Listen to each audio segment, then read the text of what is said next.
اعوذ باللہ من الشیطان اللعین الرجیم بسم اللہ الرحمن الرحیم وفوض امری اللہ ان اللہ بصیر بالعباد السلام علی المہدی الذی یملأ الارض عدلا وقسطا کما ملئت ظلما وجورا اللہم صلی علی محمد وآل محمد وعجل فرجہم۔ السلام علیکم ورحمۃ اللہ۔ عزیزان، آپ جانتی ہیں کہ کلام امیر المومنین مولا متقیان علی بن ابی طالب علیہ السلام سے ہمارا آپ گفتگو کر رہے ہیں، اور آپ کو کلمات قصار، نہج البلاغہ کا حصہ کلمات قصار، جس سے آپ کو آگاہ کیا جا رہا ہے، اس میں ہم حکمت نمبر 1 آپ کے ساتھ گوش گزار کر چکے ہیں آپ کو، اور آپ کے ساتھ شیئر کر چکے ہیں۔ آج انشاءاللہ حکمت نمبر 2 پر گفتگو کریں گے۔ حکمت 3 حصوں میں ہے، کوشش کریں گے کہ آج اس کے ایک حصے کو ہم آپ کے ساتھ گفتگو میں مکمل کر لیں۔ امیر المومنین مولا متقیان علی بن ابی طالب علیہ السلام، حکمت نمبر 2 نہج البلاغہ کی، جس میں فرماتے ہیں: ازرا بنفسہ من استشعر الطمع ورضی بالذل من کشف عن ضرہ وحانت علیہ نفسہ من امر علیہ لسانہ۔ 3 حصوں میں ہے یہ حکمت۔ پہلے ہم دیکھ لیتے ہیں کہ اس کا ترجمہ کیا ہے۔ امیر المومنین فرماتے ہیں کہ جس نے طمع کو یعنی لالچ کو اپنا شعار بنا لیا، اس نے اپنے آپ کو سبک کر دیا، یعنی ذلیل کر لیا، کمتر بنا دیا۔ پھر آگے دوسرے حصے میں فرماتے ہیں: وَرَضِيَ بِالذُّلِّ مَنْ كَشَفَ عَنْ ضُرِّهِ، اور جس نے اپنی پریشان حالی کا اظہار کیا، وہ ذلت پر آمادہ ہو گیا۔ پھر تیسرے حصے میں: وَحَانَتْ عَلَيْهِ نَفْسُهُ مَنْ أَمَّرَ عَلَيْهَا لِسَانَهُ، اور جس نے اپنی زبان کو قابو میں نہ رکھا، اس نے خود کو بے وقعتی یعنی بے معنی اور بالکل ہی کمتر بنا دیا، پست کر دیا۔ پست کرنے کا، بے وقعتی کرنے کا سامان کر لیا، راستہ اس کا ایسا ہو گیا۔ کچھ اس میں الفاظ ہیں جن کے ہمیں معنی سے آگاہ ہونا چاہیے۔ طمع، پہلے ہی ہمیں معلوم ہو رہا ہے کہ طمع، لالچ، حرص۔ اسی طرح استشعرہ کہتے ہیں جس نے اپنے اوپر لازم قرار دے دیا۔ شعر سے نکلا، یعنی شین عین رے، جس نے اپنا شعار بنا لیا، اپنی منزل اسی کو معین کر لی، لازم قرار دے دیا۔ یہاں پر 2 ایسے الفاظ ہیں جن کے معنی قریب قریب ہیں: ازرا اور حانت۔ ازرا یعنی پست کیا، ذلیل خوار کیا۔ اسی طرح حانت کے بھی یہی آ جاتے ہیں کہ بے حیثیت کر دینا، پست کر دینا، اپنے آپ کو ذلیل کر دینا، گرا دینا۔ اور امرا سے نکلا ہے، عمرہ کا لیا ہوا لفظ ہے، جس کی یہ مختلف شاخیں ہیں۔ جب حکمران یا حاکم بنایا، کس چیز کو اپنا حاکم بنایا؟ یہاں پر امیر المومنین بتا رہے ہیں کس کو؟ اپنی زبان کو اگر اپنا حاکم بنا لیا۔ لسان یعنی اگر اپنی زبان کو حاکم بنا لیا۔ امیر المومنین اس کلام میں انسان کی جو صفات بتا رہے ہیں کہ جس نے طمع و لالچ کو، آج ہم ایک حصے پر ہی گفتگو کریں گے، کہ جس نے طمع و لالچ کو اپنا شعار بنایا، اپنے اوپر لازم قرار دے دیا، یعنی لالچ ہے، اب اس کو ہر چیز کو دیکھنے میں لالچ ہے، تو اس بیماری کا، اس بری صفت کا نتیجہ کیا ہوگا؟ اس نے اپنے آپ کو پست کر دیا، اس نے اپنے آپ کو ذلیل و خوار کر دیا۔ دوسرے حصے کی بھی اسی طرح سے ایک بری صفت اور اس کا نتیجہ، تیسرا حصہ بھی ایک بری صفت اور اس کا نتیجہ، لیکن آج ہم صرف پہلے حصے پر گفتگو کریں گے۔ امیر المومنین علی بن ابی طالب علیہ السلام اس کلام میں انسان کی جو بری صفات کی طرف اشارہ کر رہے ہیں، اس کے ساتھ ہی ساتھ ان صفات کی جو نتیجے ہیں ان کی طرف بھی اشارہ کر رہے ہیں۔ اگر ان تینوں صفات کو ایک جانب مشترکہ کیا جائے تو یقیناً یہ منفی صفات ہیں، یعنی لالچ کرنا، اپنی پریشان حالی کو ہر ایک کے سامنے بیان کرنا اور اپنی زبان کو آزاد چھوڑ دینا، یہ تینوں صفات منفی صفات ہیں اور اس کے اثر جو ہیں وہ عزت نفس کے ختم ہونے کا باعث بنتے ہیں. یعنی دوسرے الفاظ میں کہ انسان کی عزت و آبرو ختم ہونے کا، ذلت و رسوائی کا شکار ہونے کے عوامل یہ تین صفات ہیں: طمع اور لالچ کا ہونا، اور اپنی پریشان حالی بیان کرنا، یعنی برملا. آپ جس گیدرنگ میں بھی بیٹھے ہیں آپ وہاں پر اپنی پریشان حالی بیان کرنا. اور زبان کی آزادی ہم بہت ساری جگہوں پر یہ سن سکے ہیں، بہت خطیب سے بہت خطبہ ہمیں بتا چکے ہیں کہ زبان کی آزادی انسان کو کہاں لے جاتی ہے.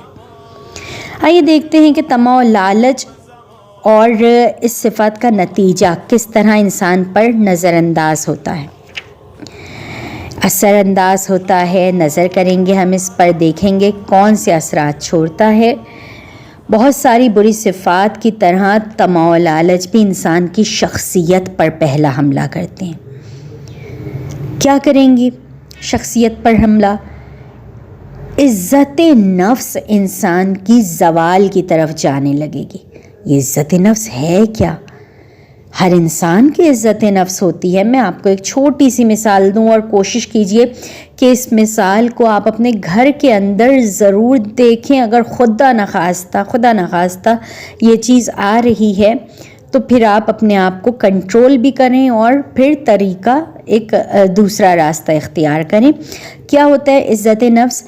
عزت نفس کے لیے معین نہیں ہے کہ کسی چھوٹے بچے کی عزت نفس نہیں ہوگی، بڑے ہوں گے تو عزت نفس ہوگی. نہ، جب انسان چاہے وہ 3 سالہ بچہ ہو، 3 سالہ کی مثال سے دی کہ اس وقت تک بچے جو سلو لرنر ہوں وہ بھی اس وقت تک بولنے تک آ جاتے ہیں اور قدم اٹھانے تک آ جاتے ہیں.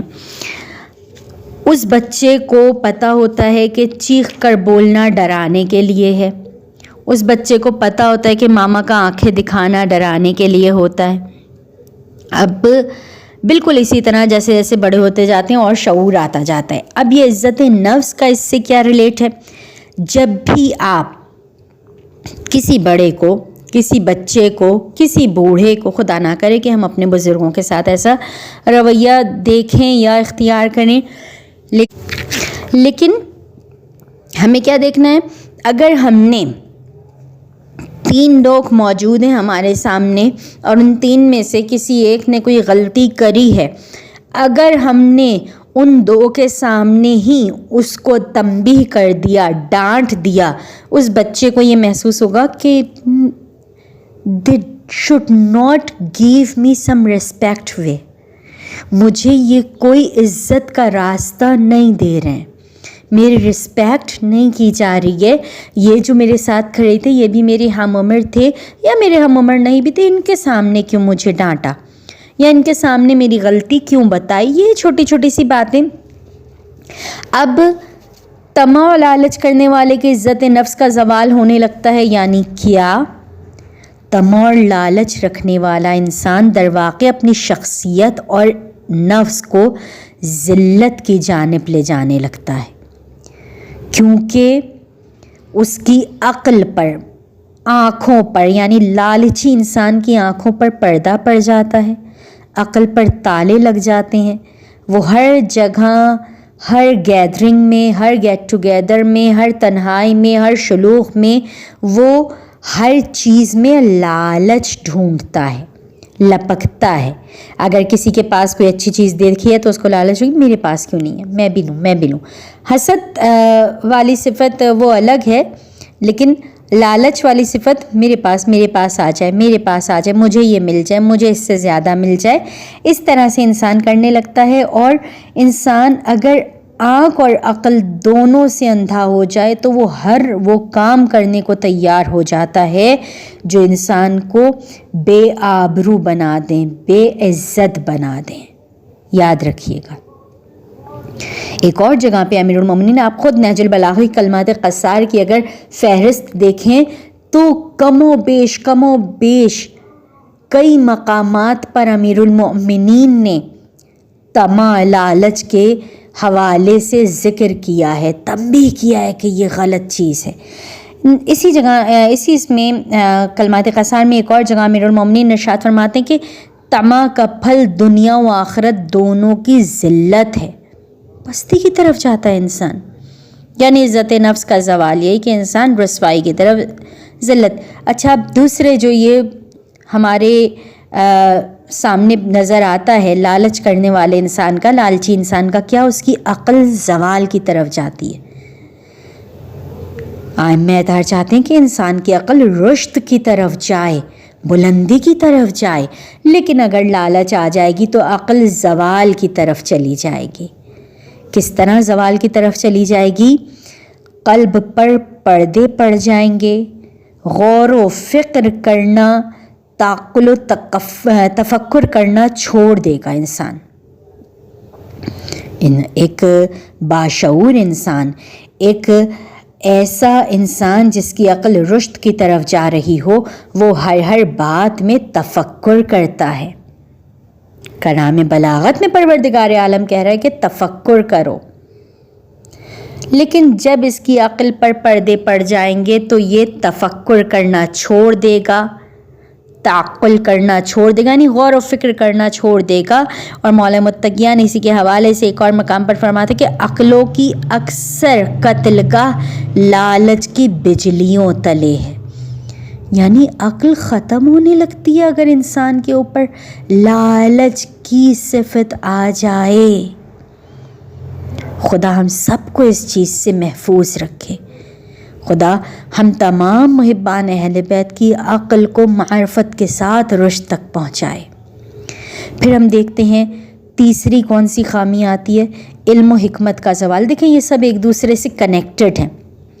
ظاہر ہے کہ جب انسان اپنی عزت و آبرو کی پرواہ نہیں کرے گا تو یقیناً عقل سے سوچنا چھوڑ دے گا، اور جب عقل سے سوچنا چھوڑ دے گا، تعقل و تفکر چھوڑ دے گا، تو پھر اس کے علم و حکمت کا زوال آنے لگے گا۔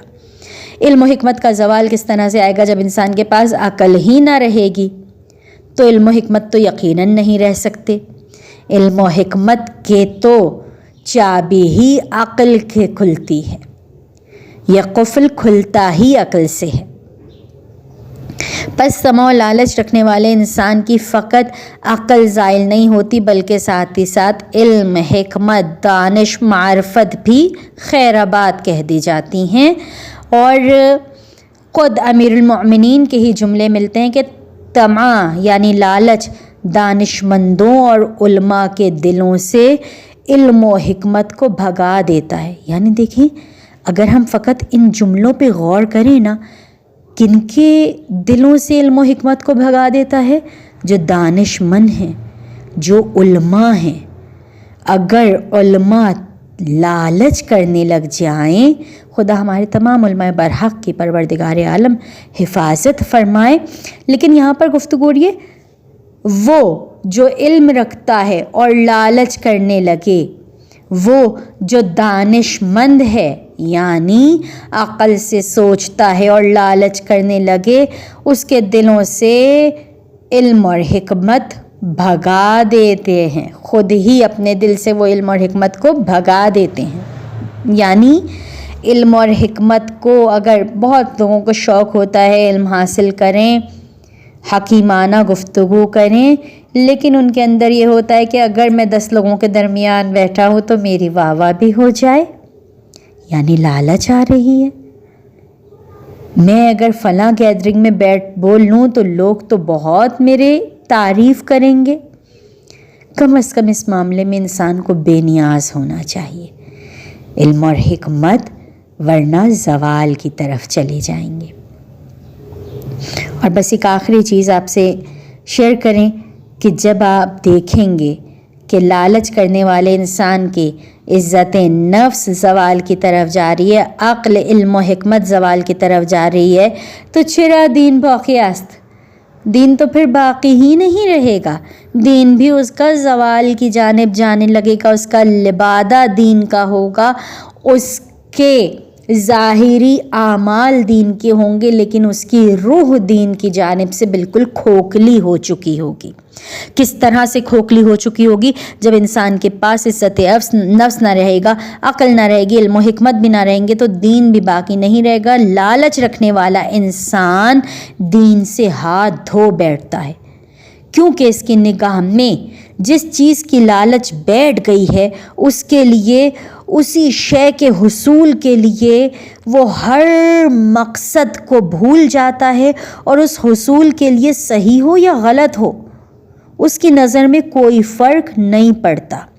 اسی لیے وہ اپنی راہ میں حامل ہونے والی ہر رکاوٹ سے جمپنگ کرنے لگتا ہے، پھیلانگنے لگتا ہے۔ اچھا یہ وجہ بن رہی ہے، اچھا نہیں، چلو میں یہاں سے نکل جاتا ہوں، ایک بار مجھے اپنی پسند کی چیز حاصل ہو جائے۔ یہاں تک کہ وہ اپنی عزت نفس کی بھی پرواہ نہیں کرتا۔ امام صادق علیہ السلام سے پوچھا گیا کہ کس چیز کی وجہ سے انسان دین سے خارج ہو جاتا ہے؟ امام معصوم نے جواب دیا، طمع و لالچ۔ 2 الفاظ، طمع و لالچ۔ یہ وہ بری صفت ہے جو انسان کے اندر سے انسان کو خود بذاتاً دین سے خارج کر دیتی ہے۔ انشاءاللہ عزیزان، یہ کلمات قصار حکمت نمبر 2 کا پہلا حصہ تھا، اور امیر المومنین مولا متقیان نے خود کئی مقامات پر طمع و لالچ کی مذمت کی ہے اور اس کے حوالے سے بتایا ہے۔ پروردگار عالم اس بری صفت سے تمام محبان اہل بیت کو محفوظ رکھے۔ انشاءاللہ امید ہے کہ یہاں تک آپ کے واضح ہو گیا ہوگا کہ طمع و لالچ کیسی بری صفت ہے۔ اگر آپ کے کوئی سوالات ہوں تو ضرور ہمیں آگاہ کریں، اور انشاءاللہ دوسری نشست میں ہم اس کے دوسرے حصے کو بیان کریں گے۔ والسلام علیکم ورحمۃ اللہ۔